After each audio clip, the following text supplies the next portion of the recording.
Computational creativity, the new age of art. In recent years, there has been increasing interest in the field of computational creativity, the application of artificial intelligence and machine learning techniques to the task of producing new and innovative works of art, music, literature, and more. The need for such an approach is obvious. In the history of human creativity, only a small share of the ideas has been well documented, so that there's not enough data to train the algorithm on them alone. The most popular field for the application of such algorithms is music, and the most famous algorithm is Emily Howell, which is used to compose classical music. She has her own website and YouTube channel, where you can listen to some of her compositions. A similar algorithm, called the Next Rembrandt, is used to generate artists' paintings. The process of creating works of art by a computer is described in the book The Painting Fool, that also contains some of the generated paintings.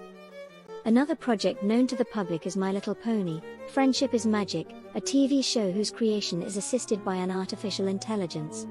In addition to writing music and creating paintings, AI can be used to render images. In the past, artists would create their own scripts to achieve this, but recently several tools have appeared that can be used directly. One of these tools is deepart.ai, which helps you find the best possible version of your painting. Considering the criteria you set, deepart.ai uses a neural network to find the best solution, but it is still in the alpha stage, so you might need to tweak it a little to achieve the desired result.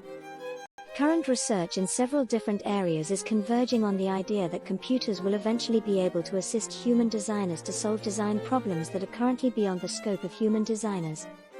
Another example is Magenta, a project of Google, which involves machine learning algorithms into artistic works. It is based in TensorFlow and is a fully open-source algorithm.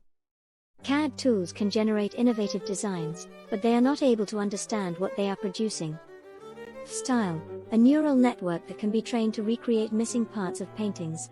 The basic idea is to use some live photos of the painting and the AI will add missing parts based on the photo. Last, but certainly not least, is style, a neural network that can be trained to recreate missing parts of paintings. The key question underlying these approaches is, what is the kind of rules that can be used to generate music, images, and texts that strike us as creative?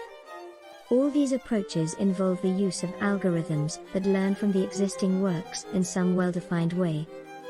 Usually, the algorithms are trained using a large corpus of texts, music, or images that has been labeled by some human creator, who has assigned each piece of work to a category. For example, this is a text on statistics. Some of the more sophisticated methods also consider the degree of maturity of each piece of work, but the details of this are not relevant for the purpose of this discussion.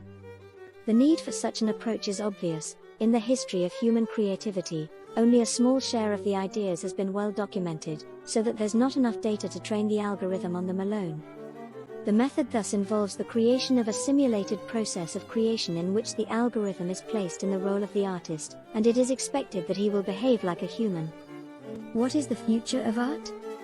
At this point it is difficult to say where exactly AI will take the art world, but one thing is obvious: it will change the way artists work and be inspired. The new generation of artists will be able to paint in any style and technique. What do you think?